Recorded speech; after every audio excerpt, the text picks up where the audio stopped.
Dilip Kumar, Part 9.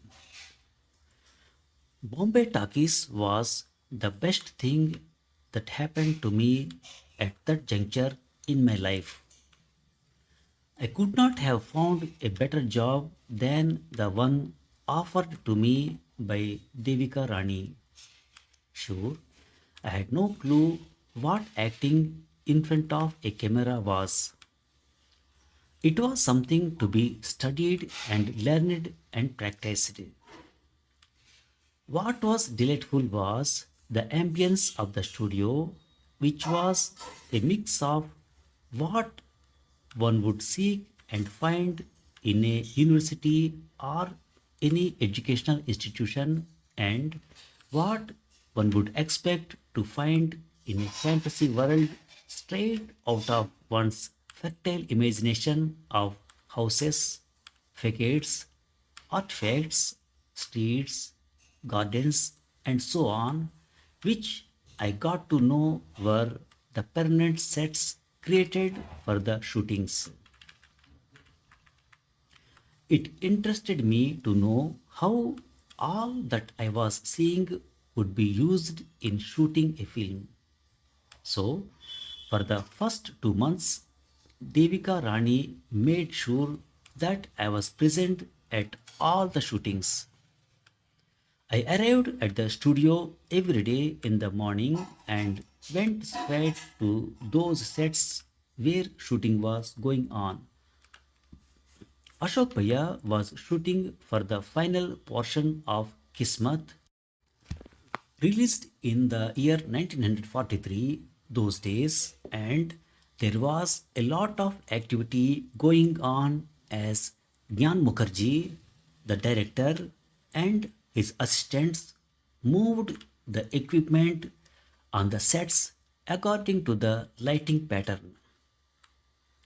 Ashok Bhaiya was a very successful star as I came to know from the assistants. His 1941 film Jula, opposite Leela Chitnis, had become a huge success, and the same director was making Kismat. So the excitement was palpable and it was all so new to me because I had no idea how a film became a huge success and earned money for the studio and the producer. I realized I was in the presence of a very well known star when Ashok Bhaiya came on the set and began talking cheerfully to the director Gyan Mukherjee and the producer Shashidhar Mukherjee, popularly known as S. Mukherjee, with whom he appeared to be at ease. When he saw me, he came up to me and began talking informally as if we had known each other for years. He said he knew why I was there. It is all very simple, he continued as he walked with me to the door and stepped into the open area outside the studio floor. He called for chairs and the studio hands came hurriedly to attend to him. He went on, "You are a handsome man and I can see that you are eager to learn. It is very simple. You just do what you would do in the situation if you were really in it. If you act, it will be acting and it will look very silly." He noticed the confusion on my face and began to laugh.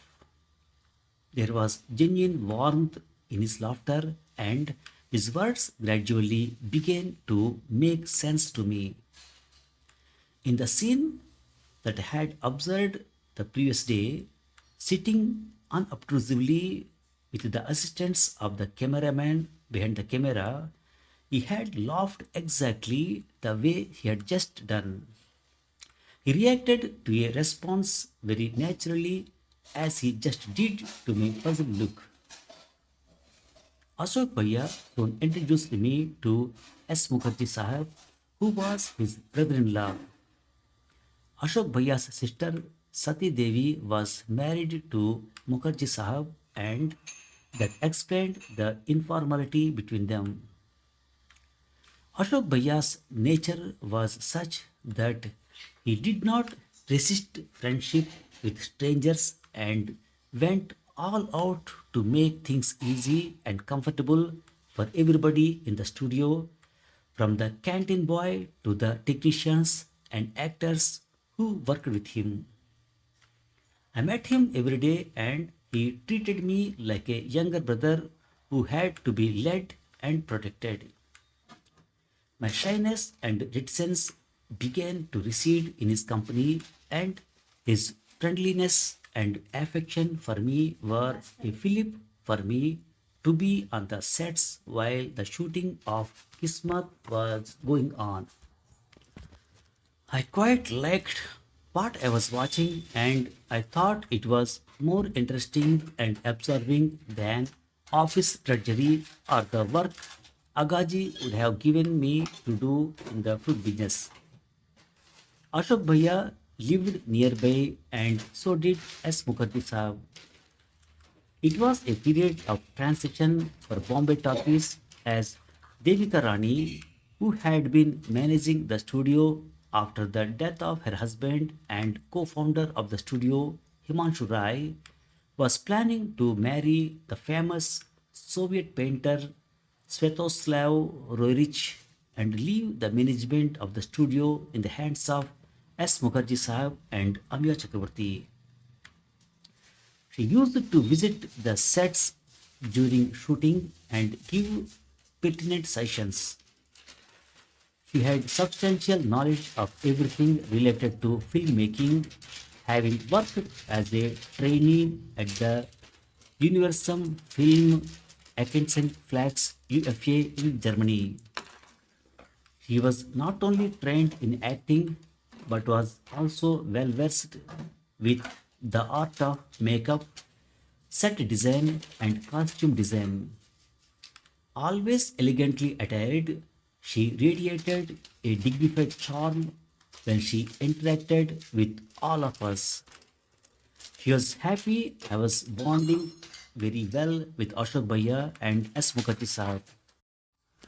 Most of the personnel kept quiet when she made her entry during the breaks in filming, and the German cameramen who were handling the cinematography talked to her in their mother tongue, and it was delightful to hear her reply in the same language. Ashok Bhaiya was learning French those days as a pastime to add to the growing list of foreign languages he could converse in. He used to join in the conversation between Devika Rani and the German cinematographers while S. Mukherjee Saab and I would stand by silently. By now, I had established a reasonable rapport with S. Mukherjee Sahab, who was a refined and polished gentleman. He asked me one afternoon if I could recite Urdu poetry well. I replied that I could recite Persian verses too with ease, since I had grown up in an environment where my educated aunts and uncles enjoyed poetic exchanges in Persian and Urdu when they got together in our house in Peshawar. He nodded and said, "Today, when we meet for tea after pack up, I am going to egg you on to recite some Persian and Urdu verses. You oblige me casually. I want to see how he reacts." I knew S. Mukherjee Saab was referring to Ashok Bhaiya, and the purpose of it all was pure fun, since he sometimes overdid his linguistic showing off. That evening, as the sun began to slip inch by inch behind the large trees that lined the studio's compound boundaries, Ashok Bhaiya, S. Mukherjee Saab, and I sat down on cane chairs outside the stage as we always did. S. Mukherjee Sahab then asked me to recite some Urdu verses. It is such a beautiful evening, Yusuf. Let us hear some Urdu poetry from you, he said casually. I was naturally ready and I recited the lines that I often used to when my brother Ayub Sahab was confined to bed after his accidental fall from a horse in Kashmir. Ashok Bhaiya listened attentively and surprisingly, it was S. Mukherjee Sahab who was more engrossed and lost in my recitation. After I had finished, Ashok Bhaiya rose from his chair to give me a standing ovation and, to my surprise, S. Mukherjee Sahab also stood up to applaud me. As expected, Ashok Bhaiya was clamoring for lessons in Urdu from me. He said he was prepared for a deal. He would teach me whatever French and German he knew, and in return, I should teach him Urdu. We agreed mutually, but the surprise element was the reaction of S. Mukherjee Saab. He said he wanted me to meet all the writers, especially those from Bengal. I want you to be there at all our story meetings and be a part of our writing teams. You have the grasp of the language that is wanting in our Bengali writers, he pointed out. I thought it would be awkward for me to be participating in the discussions pertaining to the dialogues for the stories written by such eminent directors as Amya Chakraborty and Gyan Mukherjee. However, it was not so. At least S. Mukherjee Saab had made it both easy and friendly for them and me in his own genial way. It was something I had least expected. Here I was, a rank newcomer who had not even faced the camera for a trial shot, and I was sitting with experienced writers as an equal. They were brilliant in their mother tongue Bengali and they were gracious in their admission that due to their lack of proficiency in Urdu, they needed the fine tuning that I could offer to the dialogues with my knowledge of that language. Everybody in the studio respected S. Mukherjee Sahab. He was held in high esteem for his superior academic qualifications and for the facility with which he communicated in English. He had been brought to the studio by Himanshu Rai, the founder of Bombay Talkies, who had met him accidentally in Bombay, where S. Mukherjee Saab, a brilliant professor of physics at the Allahabad University, had come to meet an academician who had the required information and contacts to get him admission in the faculty of his choice in a foreign university. Himanshu Rai was then on the lookout for a qualified person to set up the sound department in Bombay Talkies, and he felt S. Mukherjee Saab was the man he was looking for. He convinced the scholarly Bengali professor from Allahabad to abandon the idea of going abroad for higher studies in physics and become a part of his dream to set up a professionally managed film studio in India on the lines of the UFA studios in Germany, where he had worked as a producer and was the only Asian to be in charge of an entire production unit with directors like Fritz Lang and Joseph von Sternberg. S. Mukherjee Saab always drew parallels between our individual destinies that brought us to a profession that was not in our wildest imagination. He was a product of Western education Having studied in the English medium from his school days in Jhansi, and so was I with my schooling at the Barnes School at Deulali, which was very English in its curriculum. He conversed mostly in English except when we were with the Bengalis, of whom there were quite a few in that studio. My regular witnessing of shooting and my interactions with Ashok Bhaiya were preparing me for my debut. I had begun to observe Ashok Bhaiya closely when he would be rehearsing or facing the camera. I noticed that he had made calculated movements before the camera, which he had worked out all by himself. For example, he would hold a cigar between his lips without lighting it, and he would look around searchingly. He would then take the cigar off from his lips, walk 2 steps, then put the cigar back between his lips and light it and speak the given dialogue looking into the camera. It was all very fascinating for me, and I could figure out what he meant when he told me that the secret of a good rendering of a scene was not to act before the camera. Ashok Bhaiya had hit upon the secret of non acting, but he had a definite calculation in his mind when he performed, and the arithmetic of that calculation was entirely his.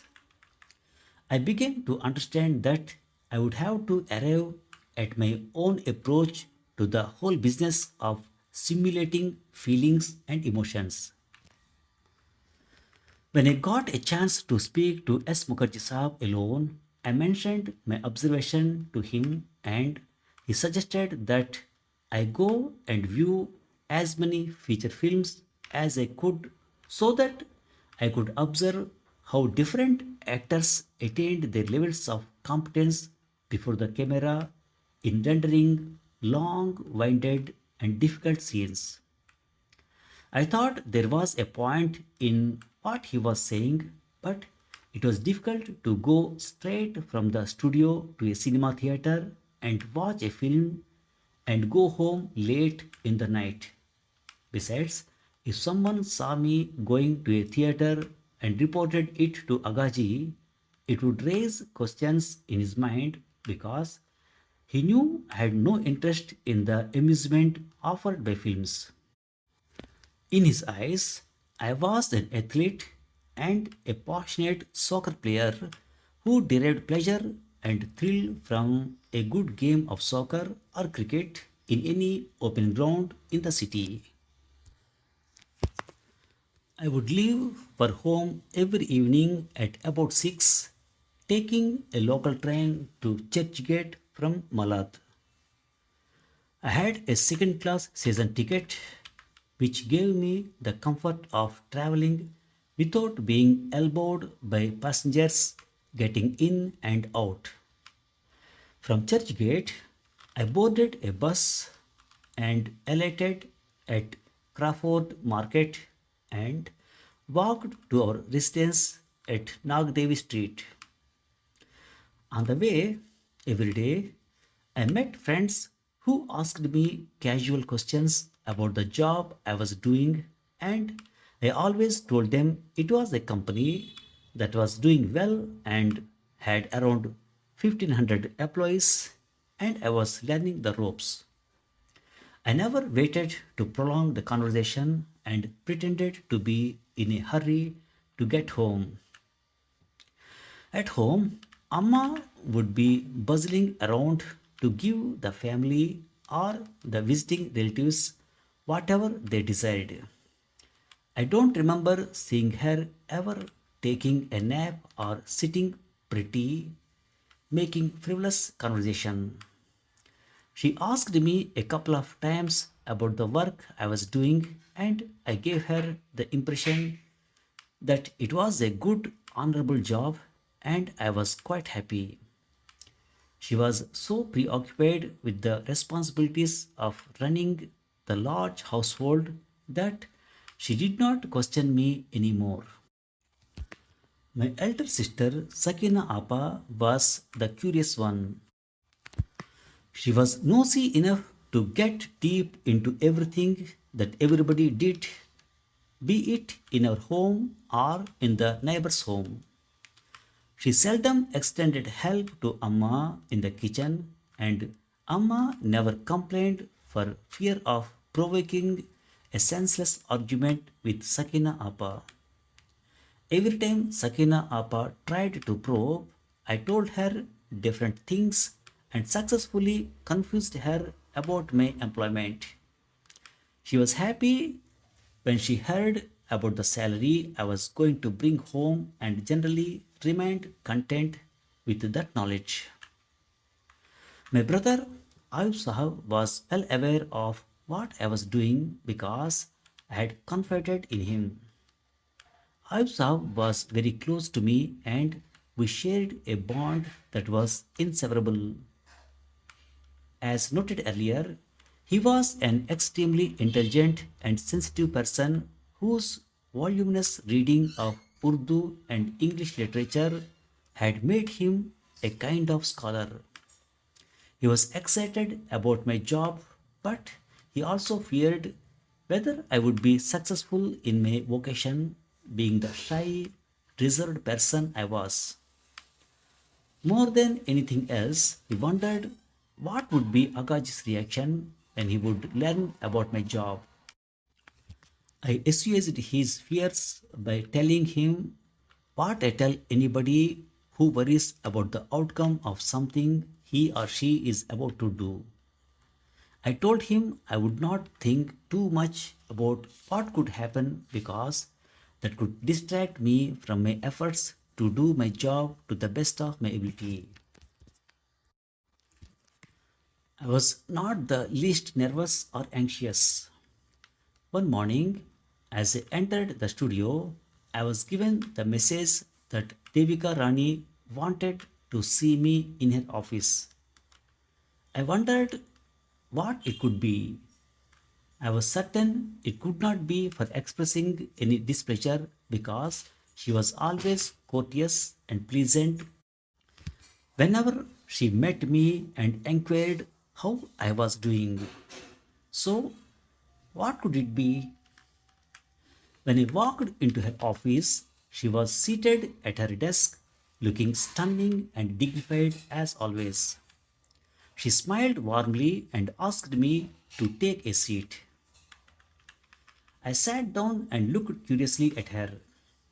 She began with the usual courtesies as asking me whether I would care for some tea made specially for her from leaves she had purchased from the English store in the city.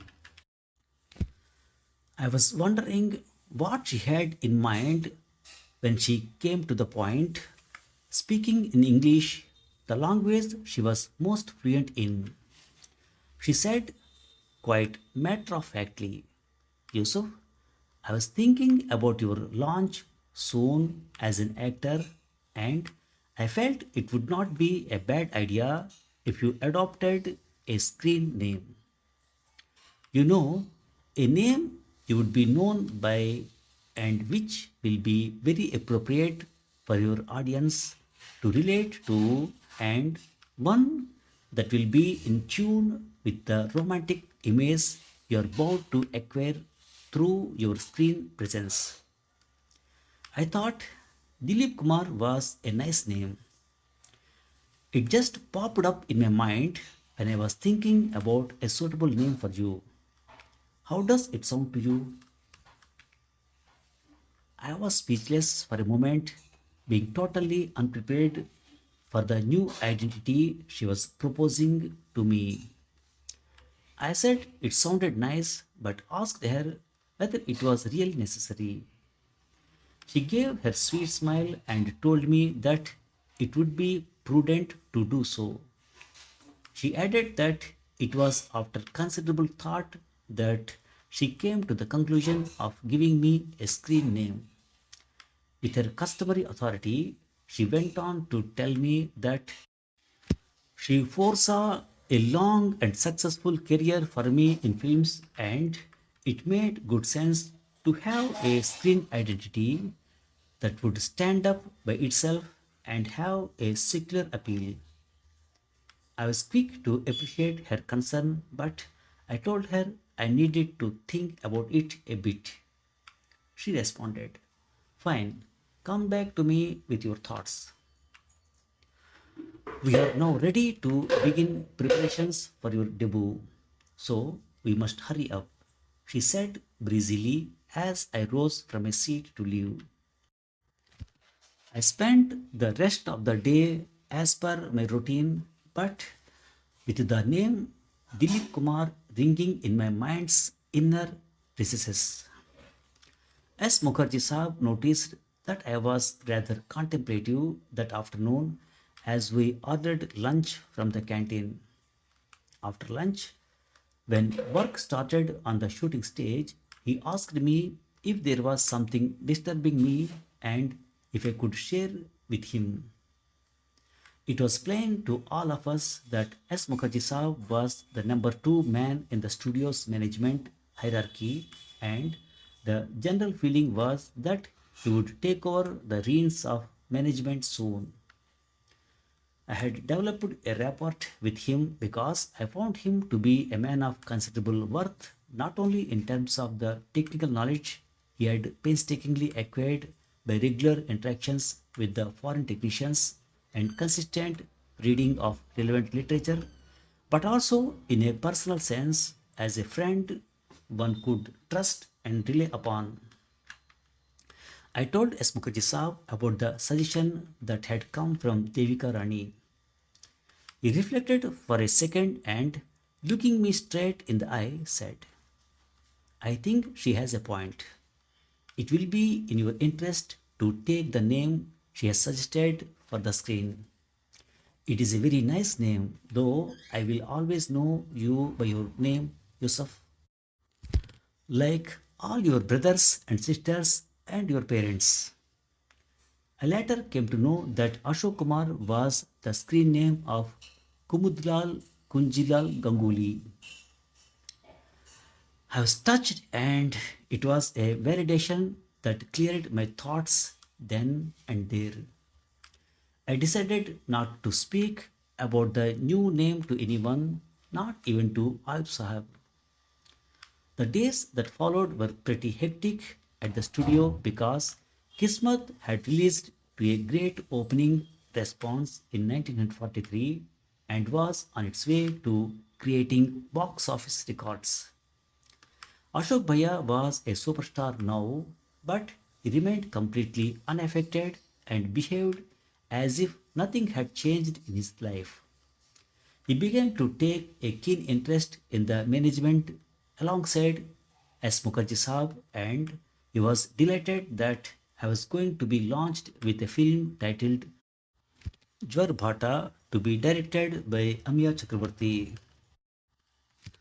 I had been earlier interacting with Amiya Chakrabarti, but now we were spending time more as director and actor as he prepared for starting the shooting of Jwar Bhata. A strange truth was that I was not even slightly nervous or excited about the fact that I was going to face the camera for the first time when the D day arrived for my first shot. I was given a simple pant and shirt to wear, and Devika Rani came on the sets and looked at me and found me as unruffled as ever. She was a great expert in makeup and knew what exactly suited the lighting of the set and the nature of the scene to be shot. She checked the light strokes of makeup given to me and asked where the camera would be placed. She was quite satisfied with everything except my bushy eyebrows.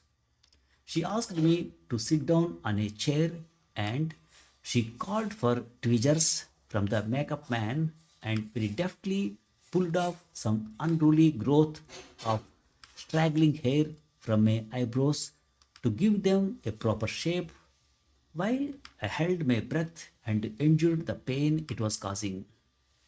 She smiled when she saw the tears brimming in my eyes as a result of the twitching and very jovially suggested that I take a look at my face while the makeup man quickly applied some cream to ease the painful sensation on my poor eyebrows.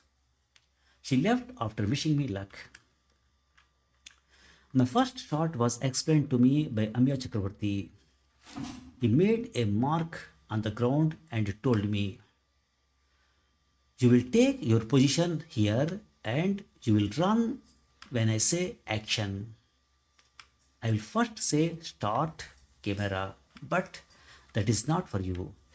Action is for you to start running and you will stop running when I say cut. I asked him very politely if I may know why I was running.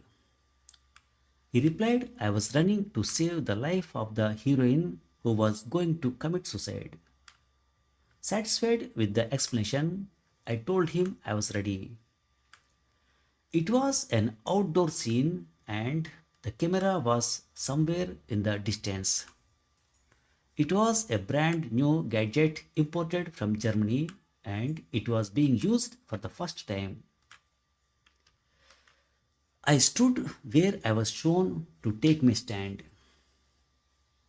I had been an athlete at college, consistently winning 200 meters race, so it did not perturb me at all when I was asked to run up to the call for cut.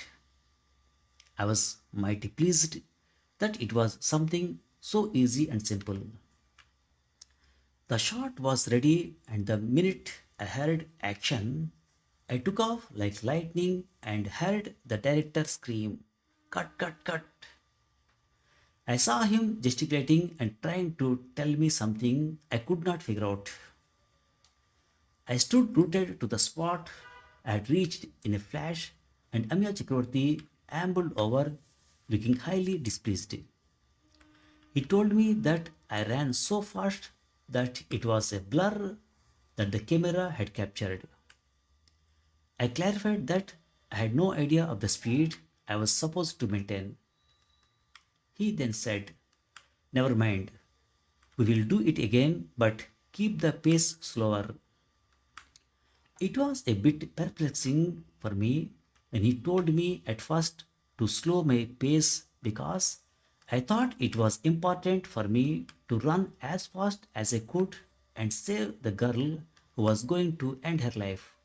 However, when Amya Chakravarti explained the action as something that should register on the film in the camera, which would move at a particular pace, I understood in no uncertain terms that I faced a big challenge and the business of acting was anything but simple. The shot was okayed after 3 or 4 calls for cut. I am often asked what I thought of my first performance and my first film, which was released in 1944. Honestly, the whole experience passed by without much impact on me. I did what I was told to do, and it was not easy at times, or most times rather, to come to terms with the fact that it was all unreal and unrelated to one's real life and real existence. To express love to someone completely unknown and unattached to one in reality was, at that age and time, a tough demand. I think Amya Chakrabarti understood my predicament, but he was persuasive enough to get a reasonably good output from me in the romantic scenes. When I saw myself on the screen, I asked myself, is this how I am going to perform in the films that may follow if the studio wishes to continue my services? My response was no. I realized that this was a difficult job, and if I had to continue, I would have to find my own way of doing it. And the critical question was how. I think I was really lucky to have started working at an early age in the stimulating environment of Bombay talkies.